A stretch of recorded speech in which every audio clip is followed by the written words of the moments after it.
Concert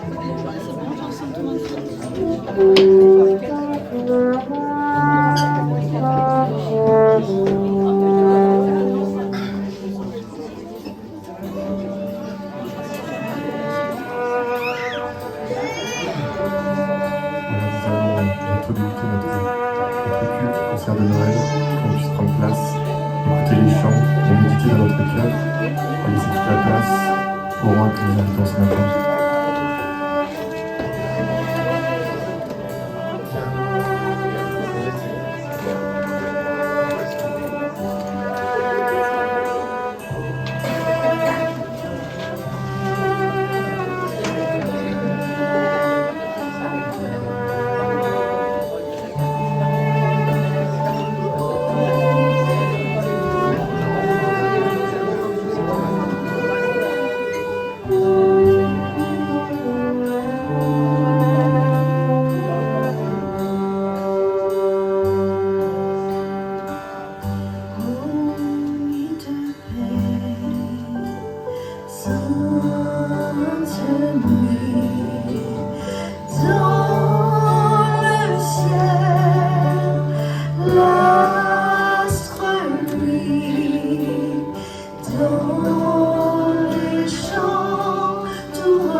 C'est à nous que Dieu l'a donné. C'est louanges, le Fils nous est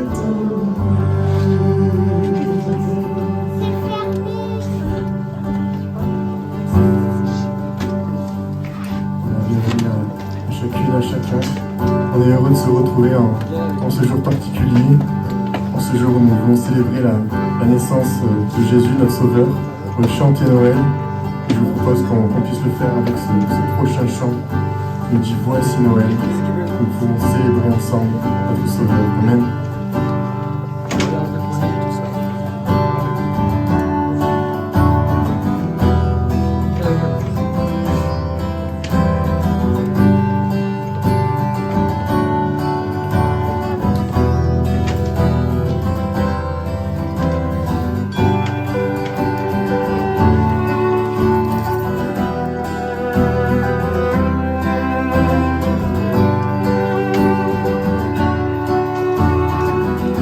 Joie dans le monde, joie dans le ciel et sur la terre, un sauveur nous est né. Dans une crèche à Bethléem, un fils nous est donné.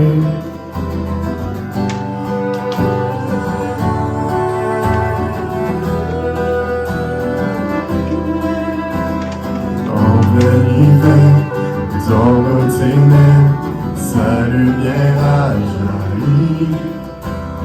Glorieux mystère, Dieu s'est fait chair pour nous donner la vie. Voici Noël, trouvons l'espoir dans ses yeux. Voici Noël, oh quel présent merveilleux.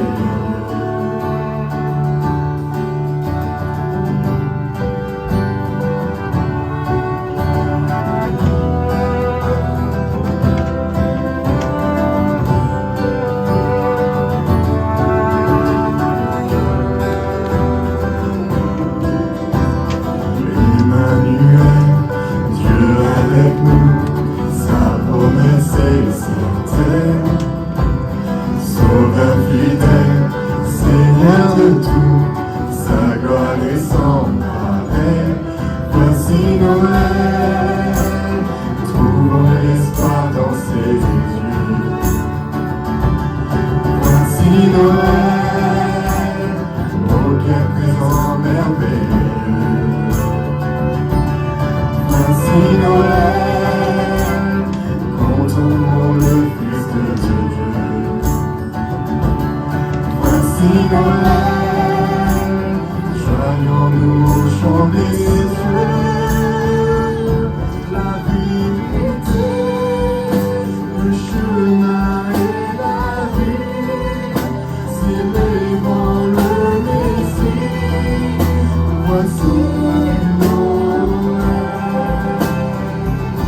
l'amour parfait, le salut est en lui. Adorons Jésus-Christ, voici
Je vous invite à continuer à être dans ces moments, à pleinement être dans la présence du Seigneur. Et je vous invite à lire Luc, chapitre 2, versets 6 jusqu'à 11. Or, durant leur séjour à Bethléem, arriva le moment où Marie devait accoucher. Elle mit au monde un fils, son premier-né. Elle lui mit des langes et le coucha dans une mangeoire, parce qu'il n'y avait pas de place pour eux dans la pièce réservée aux hôtes. Dans les champs environnants, les bergers passaient la nuit pour garder leurs troupeaux. Un ange du Seigneur leur apparut, et la gloire du Seigneur resplendit autour d'eux. Une grande frayeur les saisit, mais l'ange leur dit : « N'ayez pas peur, je vous annonce une nouvelle qui sera pour tout le peuple le sujet d'une très grande joie. Un sauveur vous est né aujourd'hui dans la ville de David. C'est lui le Messie, le Seigneur. »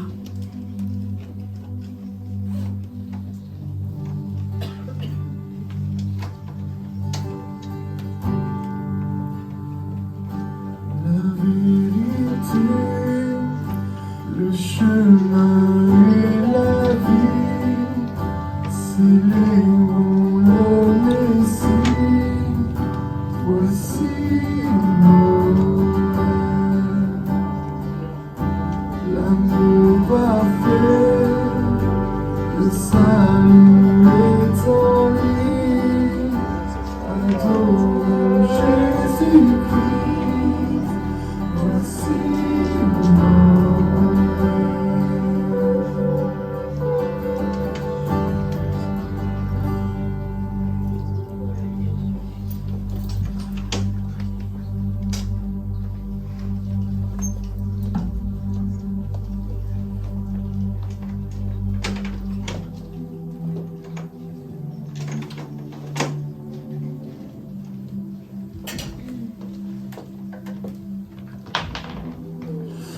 Il y a 3000 ans, un prophète, le prophète Ésaïe, écrivit dans sa prophétie : « Eh bien, le Seigneur lui-même vous donnera un signe. La jeune femme sera enceinte et elle mettra au monde un fils. Elle l'appellera Emmanuel, c'est-à-dire Dieu avec nous. » Il y a plus de 2000 ans aussi, on a lu ce passage dans Luc concernant la naissance de Jésus. Et aujourd'hui, nous sommes là pour célébrer ensemble un culte un peu particulier, puisqu'il s'agit de la saison de Noël. Et tout le monde autour de nous est conscient de ça, est conscient de cette période, est conscient de cette fête qu'il va célébrer. Tout le monde peut trouver un sens à Noël pour lui. Et peut-être que vous faites partie de ces personnes qui attendent Noël avec impatience, qui le 1er novembre ont déjà mis le sapin, ont déjà mis les guirlandes, qui ont déjà vu tous les films de Netflix sur Noël. Ou peut-être que vous attendez qu'une chose, c'est d'être le 26 décembre, pour que cette fête soit enfin finie, pour que tout ce tumulte soit enfin derrière nous. Mais dans tous les cas, Noël ne nous rend pas insensibles, nous sommes obligés de participer de près ou de loin à cette fête. Mais au final, que signifie le mot Noël ? Parce que ce mot Noël n'est même pas dans la Bible. Il n'est même pas écrit Noël dans la Bible. Le mot Noël signifie nativité. Il est défini par la naissance. Mais comment se fait-il qu'encore aujourd'hui, on puisse célébrer la naissance d'un bébé ? D'un simple bébé qui pourrait naître comme encore il en est encore à cet instant. Comment se fait-il qu'un simple enfant soit la base de notre frise chronologique aujourd'hui ? Comment se fait-il qu'encore aujourd'hui on soit réunis pour parler de la naissance d'un bébé en 2024 ? Noël et la nativité, en latin, cela signifie natalis, littéralement jour de naissance. Mais alors naissance de qui ? Parce qu'il faut bien savoir à qui est-ce qu'on offre cette fête, à qui est-ce qu'on offre ces présents. Noël est la saison où nous célébrons la naissance de Jésus. Car ce que le prophète Ésaïe a dit s'est réalisé. Eh bien, le Seigneur lui-même vous donnera un signe. La femme sera enceinte, et elle mettra au monde un fils. Elle l'appellera Emmanuel, c'est-à-dire Dieu avec nous. Jésus est né sur la terre, dans une étable même, de la façon la plus humble qu'on puisse imaginer, la façon la plus simple. Mais alors qui est Jésus ? Et pourquoi est-ce qu'il est venu sur la terre ? Pourquoi est-ce qu'on fête aujourd'hui sa naissance ? Finalement, pourquoi est-ce qu'on est réunis encore aujourd'hui ? des questions qu'on s'est peut-être posées, des questions qu'on a peut-être en nous, des questions qui nous ont peut-être traversé l'esprit entre deux bûches de Noël, car aujourd'hui le sens de Noël a été déformé. Pourquoi est-ce que c'est une chose qu'on célèbre depuis toujours? Et la Bible nous donne une première réponse à notre question. Qui est Jésus? Dans l'évangile de Matthieu, nous pouvons lire au chapitre 3, verset 16. « Dès que Jésus eut été baptisé, il sortit de l'eau. Et voici les cieux s'ouvrir, et il vit l'Esprit de Dieu descendre comme une colombe et venir sur lui. Et voici, une voix fit entendre des cieux ces paroles. Celui-ci est mon Fils bien-aimé, en qui j'ai mis toute mon affection. » La Bible nous donne cette réponse de qui est Jésus. Jésus est le Fils de Dieu, le Fils unique et bien-aimé de Dieu. Jésus est l'incarnation de Dieu venu sur terre. Mais alors pourquoi est-ce que Dieu veut-il venir sur terre? Est-ce que ce n'est pas plutôt aux hommes d'aller vers Dieu? Est-ce que ce n'est pas plutôt aux hommes de tout faire pour atteindre Dieu? Pourquoi est-ce qu'un Dieu voudrait-il venir sur terre? Eh bien, en tournant les pages de notre Bible, on peut lire dans Genèse 1, 27. Au début de la Bible, il nous est dit « Dieu créa l'homme à son image. Il le créa à l'image de Dieu.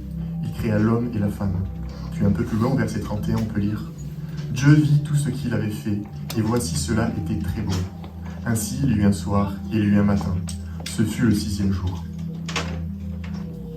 Dieu est le créateur de toutes choses, le créateur des cieux, le créateur de la terre, le créateur des montagnes, des océans, de la faune, de la flore. Et Dieu est également notre créateur à nous. Et après avoir terminé la création, Dieu a pris du recul, Dieu a voulu faire un récap de ce qu'il avait fait. Et il constata la chose suivante, que ce qu'il avait fait était très bon. Dieu a aimé sa création, Dieu a aimé les animaux qu'il a créés, Dieu a aimé les plantes qu'il a faites. Dieu a aimé les magnifiques paysages qu'on peut voir. Mais au-dessus de toute chose, Dieu a fait tout ça pour nous aimer nous, pour sa création. Il n'y a pas d'amour sans choix. Il n'y a pas d'amour sans preuve d'amour, n'est-ce pas? Et Dieu ne voulait pas que les hommes qu'il avait créés, Adam et Ève, l'aiment d'une façon autoritaire, l'aiment d'une façon obligée. Et c'est pour cela que Dieu décida de leur donner un commandement à respecter pour voir si l'attachement qu'avaient Adam et Ève envers Dieu était quelque chose de choisi ou non. Il leur demanda de ne pas toucher à un arbre qui était sur un fruit en particulier. Dieu avait créé des centaines et des centaines de fruits, d'arbres différents. Il leur avait simplement donné l'ordre de ne pas toucher à un arbre précisément. Et malheureusement, ils ont désobéi. Malheureusement, ils ont manqué le but de pourquoi Dieu les avait créés. Ils ont laissé la désobéissance entrer dans leur cœur. Ils ont laissé le doute entrer dans leur cœur. Ils ont laissé l'égoïsme, la cupidité. Bref, ils ont laissé le péché entrer dans leur cœur. Et c'est cela qui les a séparés de Dieu. Ce choix de désobéir à ce que Dieu avait fait, à ce que Dieu leur avait donné. Et si Dieu avait créé l'homme et la femme, c'était pour les avoir près de lui. C'était pour que dans ce jardin, tout soit parfait, tout soit beau, tout soit extraordinaire. Pour que Dieu puisse avoir une relation avec sa créature. Mais le fait que l'homme ait voulu décider par lui-même, le fait que l'homme ait voulu choisir par lui-même de se détourner de Dieu, cela a créé une cassure, cela a brisé cette relation. Et la relation que Dieu a voulu pour l'homme et la femme a été coupée. Mais Dieu avait un plan. Et il n'a pas laissé l'homme et la femme seuls dans leurs péchés et dans leurs mauvaises actions. Il a voulu envoyer son Fils Jésus, pour lequel nous sommes réunis aujourd'hui, pour montrer aux hommes qu'il voulait cette relation restaurée avec nous. Mais est-ce que Dieu est-il vraiment bon? Peut-être que vous connaissez Jésus de nom, peut-être que vous connaissez le petit Jésus dans la crèche qui est venu, qui a fait des miracles, qui était une bonne personne, ok, ça c'est correct. Mais Dieu, est-ce que Dieu est vraiment bon? Est-ce que Dieu dans le ciel, tu dis qu'il m'aime, mais moi quand je regarde ma vie, je ne vois pas un Dieu qui m'aime. Est-ce que Dieu veut vraiment cette relation avec moi? Pourquoi est-ce qu'il y a tant de choses? Pourquoi est-ce qu'il y a tant de malheurs dans ma vie? Pourquoi est-ce que quand j'allume la télévision, je ne vois que désolation s'il y a un Dieu qui m'aime? Pourquoi est-ce que je suis malade si Dieu m'aime? Eh bien, pour répondre à cette question intemporelle, je voudrais dire la chose suivante, il n'y a pas d'amour sans choix. Le péché est en nous, c'est dans notre nature. On est cupide, égoïste, manipulateur. Et si nous décidons de chérir cela, alors nous devrons en subir les conséquences. C'est comme ça. Et si je décide de m'approcher de Dieu, si je décide de vouloir être fidèle à sa parole, prendre les bonnes choses qu'il a faites pour moi, comme il l'avait fait dans le jardin d'Éden, toutes ces choses étaient bonnes pour la vie d'Adam et Ève. Si je décide de faire de même, de me saisir de ce que Dieu a préparé pour moi, alors j'en subirai aussi les conséquences qui seront autres. Si Jésus est né sur la terre, c'est pour nous révéler que Dieu nous aime. Si Jésus est né sur la terre, c'est pour nous révéler que Dieu t'aime, que le Créateur pense à toi, qu'on n'est pas sur la terre par hasard et que Dieu a voulu entrer en contact avec nous. C'est pour cela que Jésus est né sur la terre.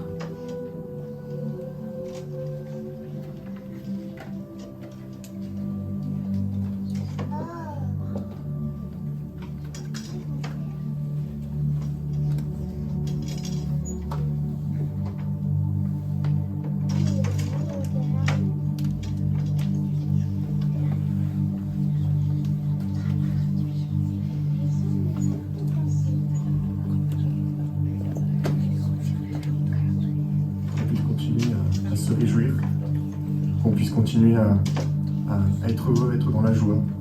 Parce que comme on l'a vu, Jésus est venu sur la terre. Donc qu'on puisse prendre ce chant « Joie dans le monde », le Seigneur vient.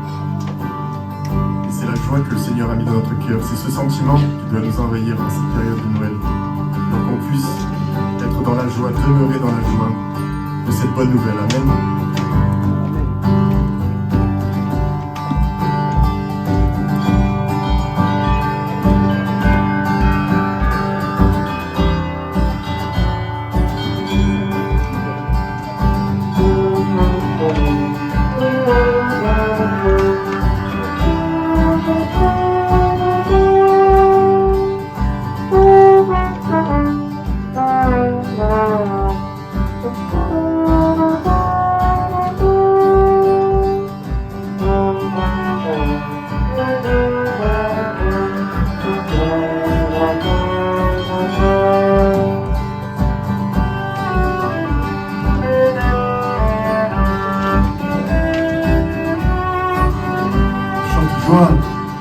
Joie dans le monde, le Seigneur vient. La terre accueille son roi. Que tous les cœurs lui préparent une place. La terre et le ciel chantent. La terre et le ciel chantent. Nous chanterons joie. Nous chanterons joie.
joie dans le monde. Chantons à la fois. Nous chanterons joie. Nous chanterons joie.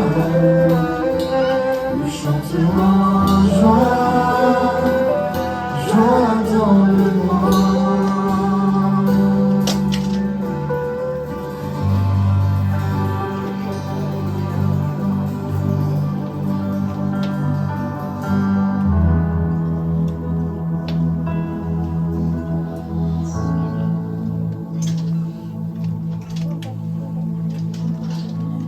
Je vous invite à continuer la lecture de Luc. Luc, chapitre 2. Nous allons continuer par le verset 12 et finir par le verset 15. Et voici à quoi vous le reconnaîtrez. Vous trouverez un nouveau-né dans ses langes et couché dans une mangeoire. Et tout à coup apparut aux côtés de l'ange une multitude d'anges de l'armée céleste qui chantaient les louanges de Dieu. Gloire à Dieu au plus haut des cieux et paix sur la terre aux hommes qu'il aime. Quand les anges les eurent quittés pour retourner au ciel, les bergers se dirent l'un à l'autre: allons donc jusqu'à Bethléem pour voir ce qui est arrivé, ce que le Seigneur nous a fait connaître.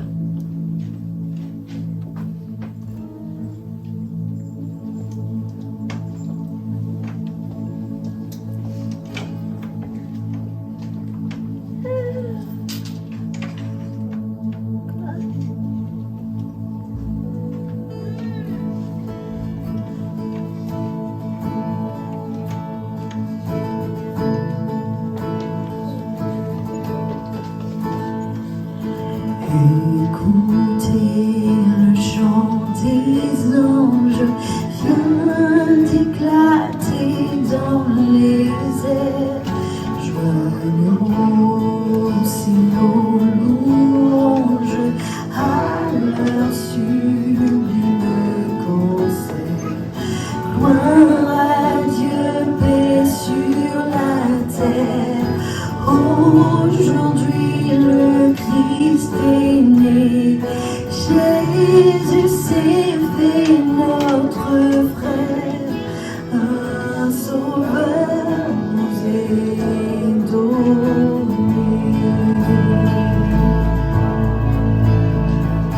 Gloire à Dieu, paix sur la terre.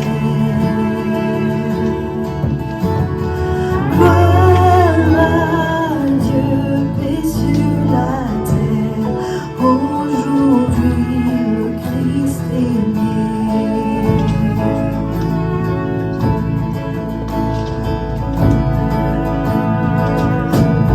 Ton malheur est une étape, une crèche et son berceau. Et pourtant c'est l'admirable, c'est le Fils du Dieu très haut. Il vient à nous des bonheurs et de grâce couronnée. Jésus s'est fait notre Père, un sauveur nous est donné.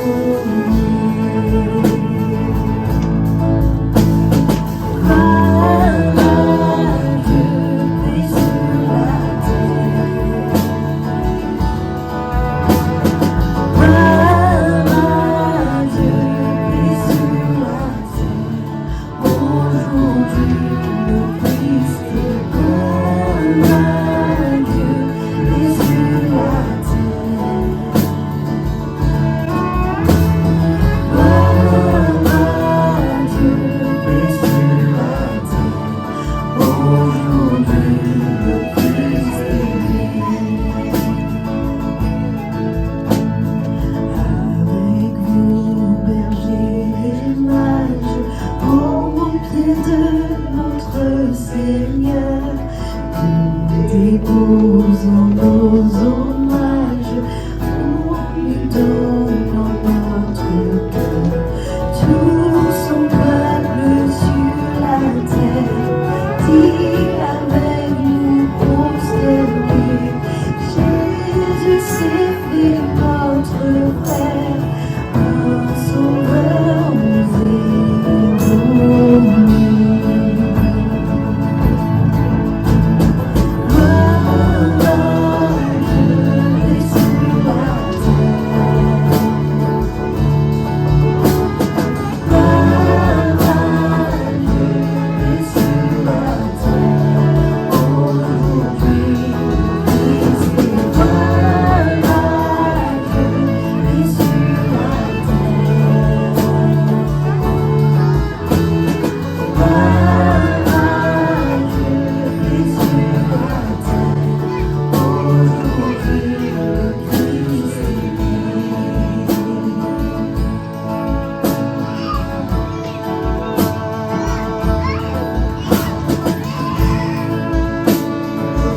sur la terre, et c'est ce que nous célébrons aujourd'hui. Et on a dit tout à l'heure que Jésus était venu pour nous montrer l'amour que Dieu a envers nous. Et Jésus sur cette terre, lorsqu'il était là, n'a rien fait seul, n'a rien entrepris seul, mais tout ce qu'il a dit, tout ce qu'il a fait, c'est Dieu qui le lui a inspiré. On peut avoir entendu que Jésus a fait des miracles, on peut avoir entendu que Jésus prononce des paroles de paix, de joie, d'amour qui nous relèvent. Mais Jésus a dit cela, Jésus a fait tout cela uniquement sous l'inspiration de son Père. Dans Jean 14,10, nous pouvons lire « Ne crois-tu pas que je suis dans le Père et que le Père est en moi ? Les paroles que je vous dis, je ne le vous dis pas de moi-même, et le Père qui demeure en moi, c'est lui qui a fait les œuvres. » Un peu plus loin, au verset 31, il est marqué « Mais afin que le monde sache que j'aime le Père, et que j'agis selon l'ordre que le Père m'a donné. » Si Jésus a guéri un malade, s'il a proclamé une parole de délivrance, une parole de paix, s'il a fait un ministère terrestre tourné vers les autres, tourné vers les hommes, centré sur qui nous sommes, c'est parce que Dieu le lui a révélé. Je voudrais lire un autre passage avec vous qui se trouve dans Jean 12. « Or Jésus s'étant écrié, « Celui qui croit en moi croit non pas en moi, mais en celui qui m'a envoyé. Et celui qui me voit, voit celui qui m'a envoyé. Je suis venu comme une lumière dans le monde, afin que quiconque croit en moi ne demeure pas dans les ténèbres. Si quelqu'un entend mes paroles et ne les garde point, ce n'est pas moi qui le juge, car je suis venu non pour juger le monde, mais pour sauver le monde. Celui qui me rejette et qui ne reçoit pas mes paroles a son juge. La parole que j'ai annoncée, c'est elle qui le jugera au dernier jour. Car je n'ai point parlé de moi-même, mais le Père qui m'a envoyé m'a prescrit lui-même ce que je devais dire et annoncer. Et je sais que son commandement est la vie éternelle. C'est pourquoi les choses que je les dis comme mon Père me les a dites. » On a vu tout à l'heure que si Jésus est venu sur la terre, c'est pour nous révéler combien Dieu nous aime. Et comprenons bien une chose ce matin, mes amis. C'est que Jésus veut nous révéler les intentions de Dieu. Si Jésus est venu, c'est pour nous révéler le cœur de Dieu. Jésus est venu pour nous exposer le désir de Dieu, de son Père, d'être proche de nous, d'être avec nous. Et chaque fois que Jésus faisait un miracle, il le faisait pour que les personnes se rapprochent de Dieu. Chaque fois que Jésus faisait un miracle, il voulait que les personnes glorifient Dieu et non lui-même. Chaque fois qu'il prononçait une parole d'espoir, de joie ou de paix, c'était pour que les gens connaissent plus du cœur de Dieu. Et parce qu'on l'a vu tout à l'heure, Dieu veut tout faire pour nous montrer qu'il nous aime et nous avoir avec lui. Dans Jean 15,15, on peut lire « Je ne vous appelle plus serviteur, parce que le serviteur ne sait pas ce que fait son maître. Mais je vous ai appelé ami, parce que je vous ai fait connaître tout ce que j'ai appris de mon Père. » Ce matin, tu penses peut-être que Dieu fait tout son possible pour juger le monde, pour le condamner, pour le reprendre et le corriger. Et je voudrais te dire ce matin que Dieu fait tout son possible pour nous montrer qu'il nous aime. Il y a une histoire dans la Bible qui illustre cette parole, qui illustre cette façon dont Dieu raisonne par rapport à nous. Ce passage se trouve dans Jean 8. Il est marqué « Jésus se rendit à la montagne des Oliviers, mais dès le matin, il alla de nouveau dans le temple. Et tout le peuple vint à lui. S'étant assis, il les enseignait. Alors les scribes et les pharisiens amenèrent une femme surprise en adultère. Et la plaçant au milieu du peuple, il dit à Jésus, « Maître, cette femme a été surprise en flagrant délit d'adultère. Moïse, dans la loi, nous a ordonné de lapider de telles femmes. Toi donc, que dis-tu » Il disait cela pour l'éprouver afin de pouvoir l'accuser. Mais Jésus, s'étant baissé, écrivait avec le doigt sur la terre. Comme il continuait à l'interroger, il se releva et leur dit, « Que celui de vous qui est sans péché jette la première pierre contre elle. » Et s'étant de nouveau baissé, il écrivit sur la terre. Quand ils entendirent cela, accusés par leur conscience, ils se retirèrent un à un, depuis les plus âgés jusqu'au dernier. Et Jésus resta seul avec la femme qui était là au milieu. Alors, s'étant relevé et ne voyant plus que la femme, Jésus lui dit, « Femme, où sont ceux qui t'accusent? Personne ne t'a-t-il condamné ?» Elle répondit, « Non, Seigneur. » Et Jésus lui dit, « Je ne te condamnerai pas non plus. Va et ne pêche plus. » Jésus leur parla de nouveau et dit, « Je suis la lumière du monde. Celui qui me suit ne marchera pas dans les ténèbres, mais il aura la lumière de la vie. » Pour un peu résumer ce contexte, cette histoire, on peut voir que Jésus était au milieu du peuple, il prêchait, il parlait dans un temple, un endroit qui était central pour la vie sociale, un endroit principal pour les religieux et les juifs. Et Jésus était en train d'enseigner, il y avait beaucoup de monde, et voilà qu'une femme adultère est amenée là pour être jugée. Une femme prise en flagrant délit d'avoir été avec un autre homme qui n'était pas son mari. Et les hommes jettent cette femme au milieu pour l'accuser, pour la rendre honteuse. Ils la jugent de faits qui sont réels, de faits qui sont prouvés. C'est le cas, c'est un fait, c'est quelque chose qui pouvait être condamnable, c'est quelque chose qui était condamnable par la loi. Et que va faire Jésus? On a vu que Jésus ne disait rien, ne faisait rien sans que Dieu ne lui inspire, sans qu'il ne fasse des choses par rapport à la volonté de son Père. Et est-ce que Jésus va condamner cette femme? Est-ce que Jésus est venu pour nous condamner? Est-ce que Dieu veut nous condamner? Jésus va révéler à tous comment Dieu nous voit, comment Dieu nous aime. Là où le péché nous condamne, Dieu nous pardonne. Là où la honte nous accable, Dieu nous relève. Là où il y a une cassure et une déchirure, Dieu réconcilie et donne la paix. Et Jésus va prononcer cette parole. Et lui dire, va et ne pêche plus. Et aujourd'hui, nous célébrons Noël, le jour de la venue du Fils de Dieu sur terre, qui est venu nous montrer combien Dieu nous aime. À quel point? Eh bien, au point d'accepter de faire mourir son Fils pour nous.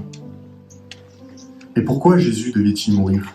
Pourquoi est-ce que Jésus n'est pas simplement venu sur terre pour nous montrer l'amour de Dieu et il repartit comme il est venu? Pourquoi est-ce que Jésus n'est pas simplement fait un ministère terrestre en bénissant, en guérissant ceux qui voyaient, en prêchant? Est-il reparti auprès de son Père? Pourquoi Jésus a dû-t-il aller jusqu'à la mort?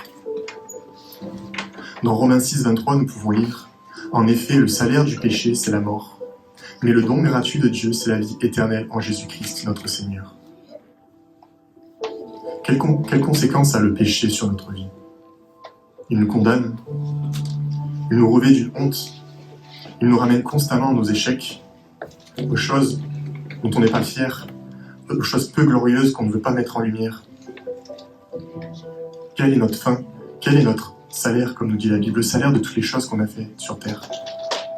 La Bible nous dit que le salaire du péché, c'est la mort. Mais la Bible nous dit aussi que tous ont péché et sont privés de la gloire de Dieu. Et qu'il n'y a pas de personne qui n'est pas touchée par le péché, qui n'a jamais fait quelque chose de grave ou qui n'a jamais péché. Tous autant que nous sommes ce matin, nous sommes de cette nature pécheur. Et la conséquence de ce péché, c'est la condamnation. Et c'est ce que voulaient ces hommes pour cette femme. Quand ils ont amené là, ils ont constaté son péché, ils ont voulu la condamner. Mais Dieu a montré qu'il avait un autre plan, que là où le péché nous accuse, nous condamne, lui, il veut nous sauver, il veut nous pardonner, il veut nous racheter. Jean 3,16 nous dit « Car Dieu a tant aimé le monde, qu'il a donné son Fils unique afin que personne périsse, mais qu'il ait la vie éternelle. » Et c'est pour cela que Jésus est mort. C'est pour cela que Jésus a dû aller jusqu'à la mort, pour prendre nos fautes, pour régler l'addition, pour payer tout ce qui était en nous de mauvais, de méchant, des choses qu'on ne peut pas se débarrasser. Et cette femme a cru en Jésus, cette femme a cru en ses paroles. Et elle est allée, non condamnée, mais sauvée et repentie. Et c'est pour ça que Jésus est allé jusqu'à la mort. Pour nous dire, les hommes t'ont condamné, le péché t'a condamné.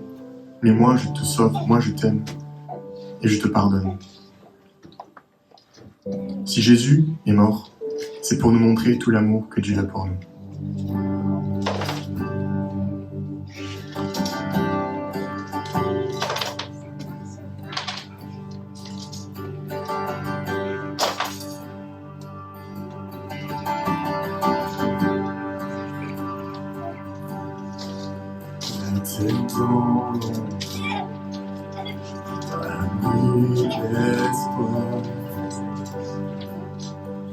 Pour tous les peuples, sujet de joie, car cette promesse, ce don du ciel, vient jusqu'à nous.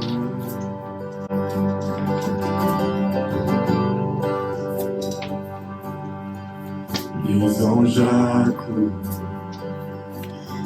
avec bonheur pour élever leur voix en chœur, car dans les temps si humble, le roi est né.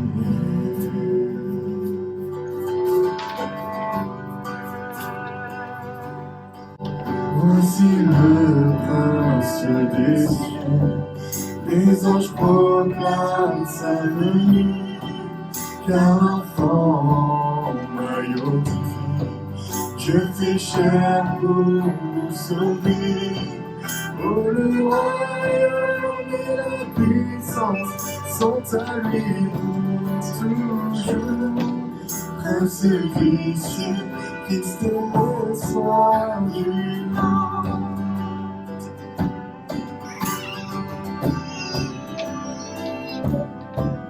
Oui, sa bonté est sans pareil,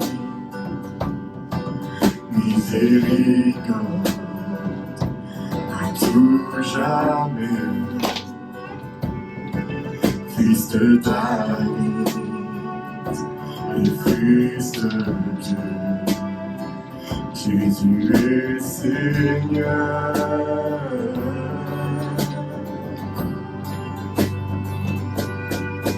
Voici le prince des cieux, les anges proclament sa venue, car l'enfant mailloté, Dieu fait chair pour nous sauver.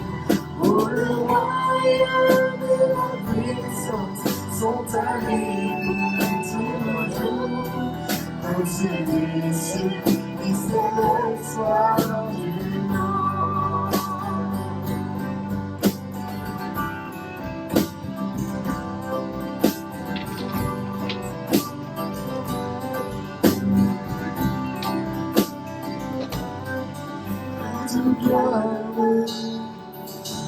Nous t'accueillons, en ce jour, tu parmi nous, tu n'as tout jamais la tête au prince des cieux, nous t'accueillons. Roi de gloire, nous t'accueillons, et en ce jour, Dieu parmi nous, tu n'as tout jamais la terre de nous, au prince des cieux, nous t'accueillons.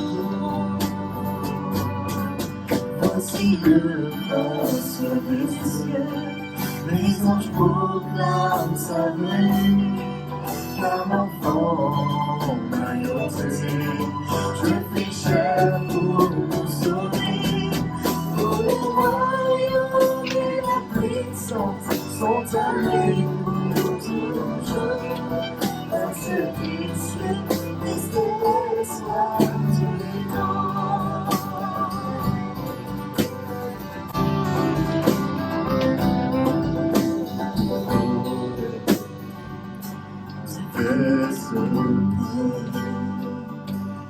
Laissez nos fardeaux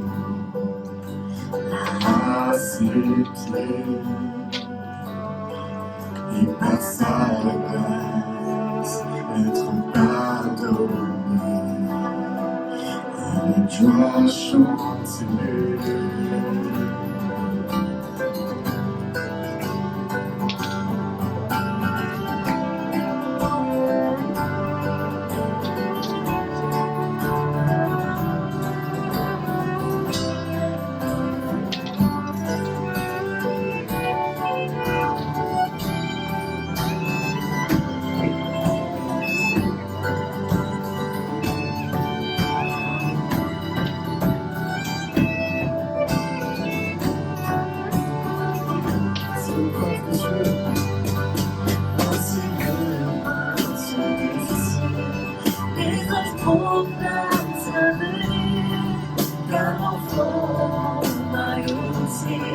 Dieu fait chair pour nous sauver.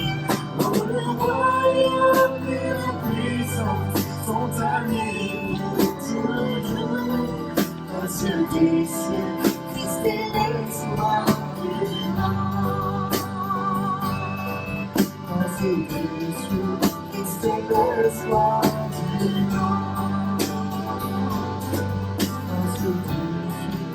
triste ne soit-il.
Puisse encore entendre parler de lui.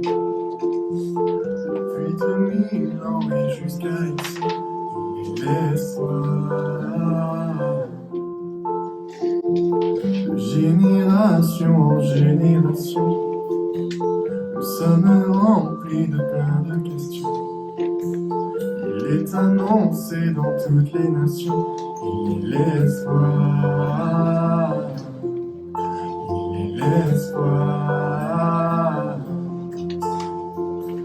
Jésus est venu sur la terre pour proclamer une bonne nouvelle.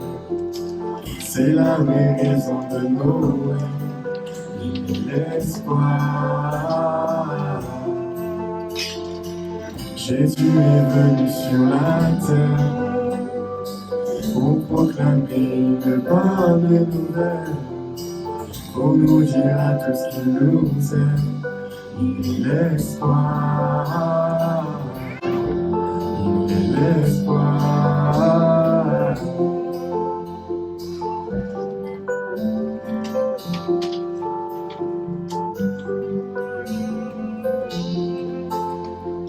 Comme chaque année nous nous sommes rassemblés, suis-je conscient de cette réalité? Car Dieu dans le ciel nous a révélé, il est l'espoir. Je peux demeurer chaque jour dans la joie, il faut simplement que je fasse un choix. Celui de croire qu'il est venu pour moi, il est l'espoir. Il est l'espoir.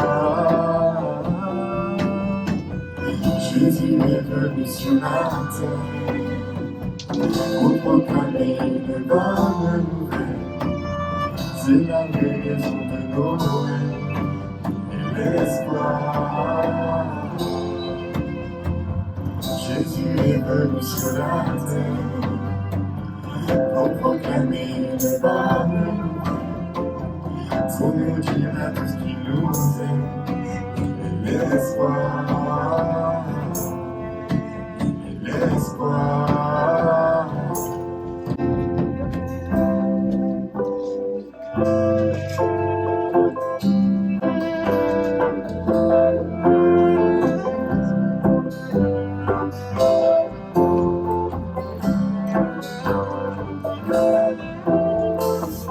Sa paix, sa joie, tout est en moi.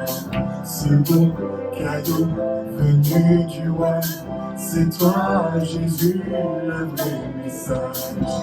Nous célébrons Noël.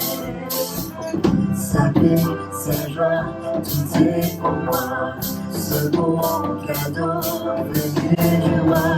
C'est toi, Jésus, le vrai message. Nous célébrons Noël. Jésus est venu sur la terre pour proclamer une bonne nouvelle. C'est la raison de Noël, l'espoir. Jésus est venu sur la terre pour proclamer le bonne nouvelle, pour nous dire à tous qui nous aiment l'espoir, l'espoir, l'espoir, l'espoir.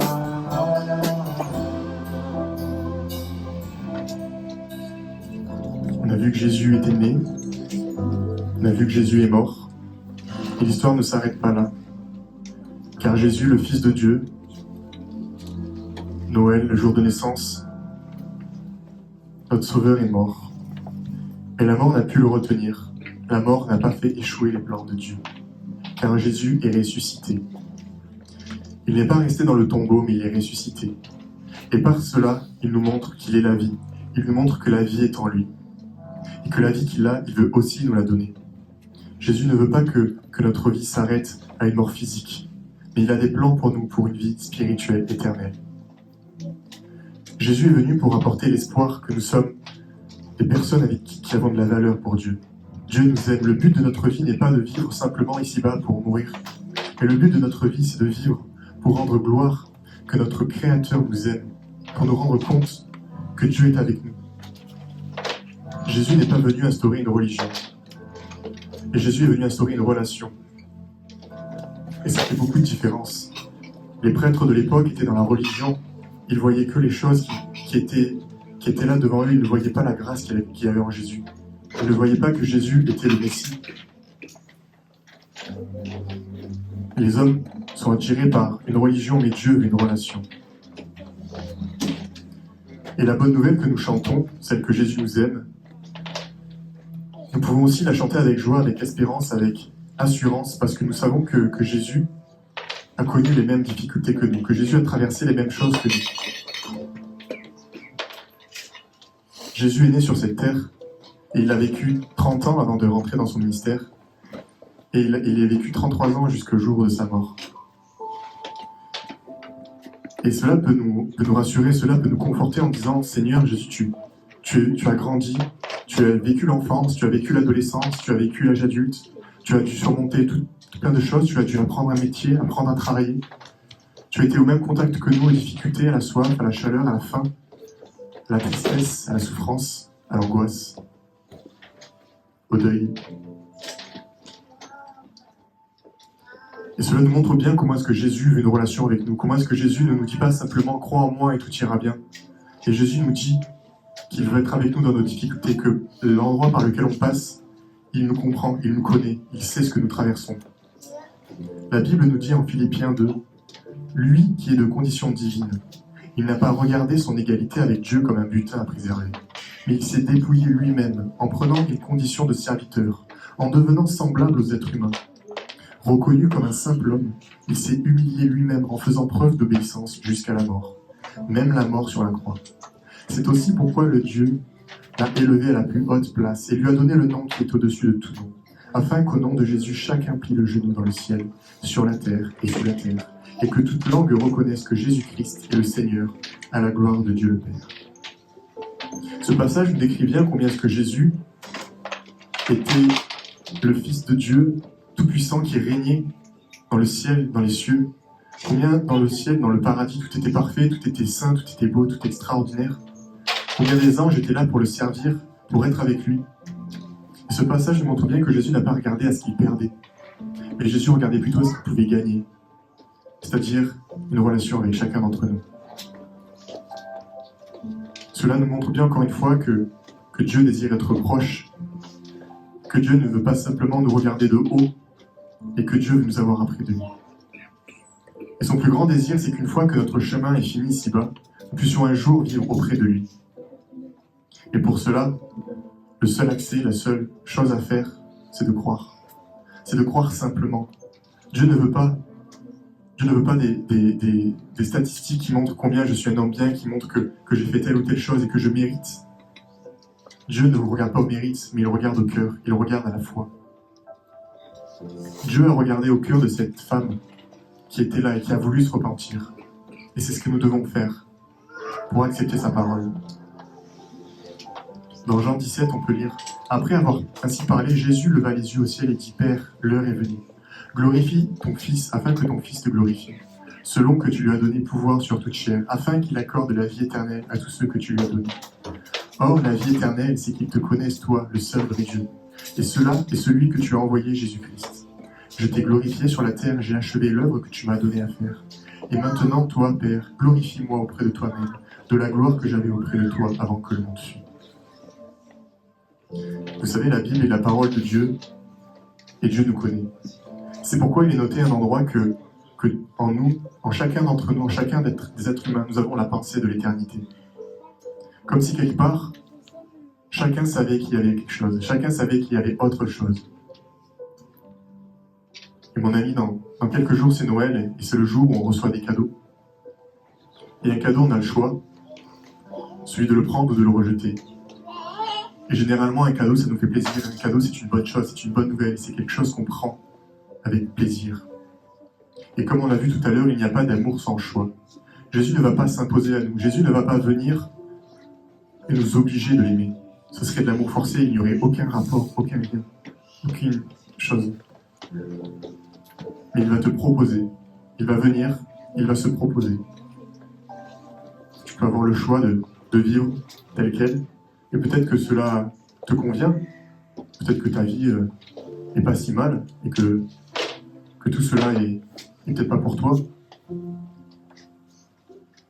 Un homme a dit un jour cette phrase « Notre cœur est comme un puits infini que seul Dieu peut remplir. » Et peut-être que ce matin, tu en as aussi marre d'essayer de remplir ton cœur avec des choses qui ne te complètent pas. Tu en as marre de remplir ton cœur avec des choses qui ne t'apportent pas la plénitude complète, qui t'apportent du mal. Tu essaies des choses à droite à gauche, il y a des choses qui t'ont fait du mal, il y a des choses qui sont venues en toi, qui t'ont fait du bien, qui ont été une source de joie, mais pour un temps. Alors que notre cœur ne peut supporter la présence de Dieu. Nous sommes ce matin présents devant lui, et ce matin, Seigneur, il veut te donner ces quelques paroles, celles que Jésus est né pour te montrer tout l'amour qu'il a pour toi. Que Jésus est mort, que Jésus est allé jusqu'à mourir pour montrer tout l'amour que Dieu a pour nous. Et que Jésus est ressuscité pour nous montrer tout l'amour que Dieu a pour chacun d'entre nous. Alors on va prendre un dernier chant et qu'on puisse considérer que Jésus est la vraie raison de Noël, que Jésus est venu sur terre pour nous montrer que Dieu nous aime, que Jésus est mort sur terre pour nous montrer que Dieu nous aime, et que Jésus est ressuscité pour nous montrer que Dieu nous aime, et que nous avons cette possibilité, par l'amour de Dieu, de nous proposer ce choix de le suivre ou de le rejeter.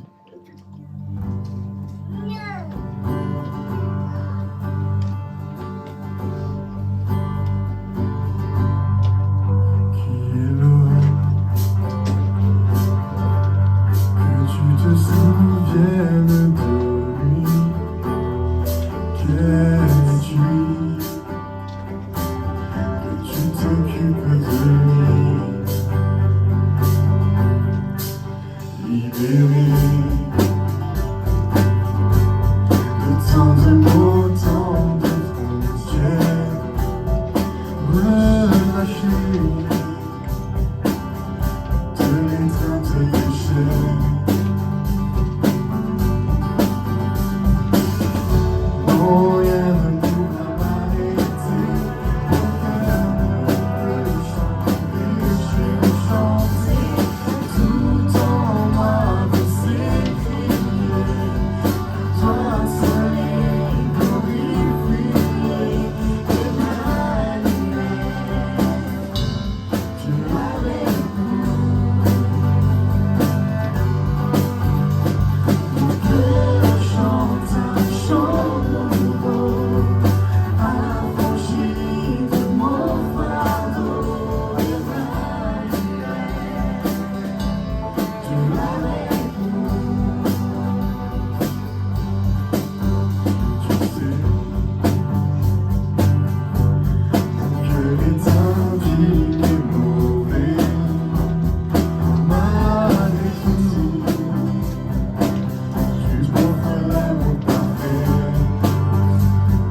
Noël, et plus largement dans le message de l'Évangile, c'est qu'il revêt quelque chose de tellement concret.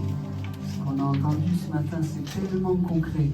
Un amour prouvé qui est venu jusqu'à nous, qui est né comme un simple homme, un amour prouvé qui s'est donné, un amour prouvé qui est ressuscité. Et ce qui a été tellement concret il y a 2000 ans, veut prendre une place tellement concrète dans nos cœurs ce matin. Et je voudrais poursuivre ces instants simplement en priant pour chacun d'entre vous. Je ne connais pas la prière secrète que vous faites en ce moment dans le creux de vos cœurs, mais Jésus, parce qu'il est ce Dieu concret, il la connaît.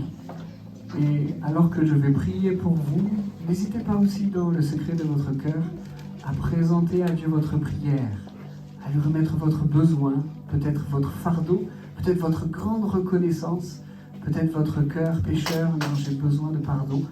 Alors que je vais prier, soyez dans le concret de l'Évangile, de la bonne nouvelle de Jésus, et concrètement, présentez-lui votre cœur. Et je sais qu'il vous bénira. Seigneur Jésus, merci d'être venu. Tu as quitté le ciel pour venir nous rencontrer, nous rendre le témoignage de l'amour du Père. Nous voulons te remercier pour cela. Merci d'avoir agi, Seigneur, en toute grandeur, honnêteté, puissance, amour. Merci, Seigneur, de ce que tu as montré l'amour et la puissance de ton Père en faisant des miracles extraordinaires qui t'ont donné gloire. Merci de ce que tu n'as pas regardé à cette gloire, mais tu as accepté de mourir sur une croix pour que nous soyons sauvés, réconciliés avec Dieu et pardonnés de nos péchés. Merci, Seigneur, de ce que tu es ressuscité et de ce que ce matin, concrètement, tu reçois nos prières. Je veux te prier pour chaque personne présente dans cet auditoire, des oreilles les plus jeunes jusqu'à celles qui sont les plus âgées. Je te demande de les bénir. Je te demande de nous conduire dans ce concret de la vie que tu as prévue pour nous. Que personne n'y passe à côté, que personne ne passe à côté de tes projets, de tes plans, de tes bénédictions, de ton pardon, de ton salut. Je te prie de faire du bien à chacun ce matin. Nous avons besoin de toi. Alors qu'en ces périodes de Noël, nous essayons de faire du bien à ceux que nous aimons, nous ne voudrions pas que ce Noël passe à côté du bien que toi tu veux nous faire en te révélant, en pardonnant, en sauvant, en réconciliant. Merci Seigneur de bénir chaque personne de cet auditoire pour ta gloire Jésus. Je prie également pour cette sœur qui est au milieu de nous et qui réclame la prière pour son frère et sa sœur qui sont malades. Je te demande de poser ta main, d'intervenir. Tu es ce Dieu fort qui guérit, Seigneur, et nous te les remettons, Seigneur. Merci d'agir avec force. Merci d'agir avec puissance, Seigneur. Nous en remettons à toi. Nous voulons continuer de te remettre Jean-Marie, Seigneur, te demandant de le relever complètement. Merci de poser ta main sur Elisabeth, sur Ghislaine. On veut réclamer ta grâce, ton secours sur Laurence, Seigneur. Merci de bénir nos bien-aimés qui sont malades. On s'attend à toi et on te les remet encore en cette matinée. Sois loué, Seigneur, pour qui tu es. Sois loué parce que tu entends nos prières. Sois loué parce que tu y réponds. Amen. Amen. Je veux remercier toute l'équipe qui a préparé ce texte. Je crois qu'ils ont bien travaillé. Je crois que le Seigneur avait compensé, nous a récompensé de leur effort. Alors on vous remercie et on vous laisse la place pour terminer. C'est fini.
joie dans le monde. On chante une dernière fois, on proclame la joie. Nous chanterons joie. Nous chanterons joie. Nous chanterons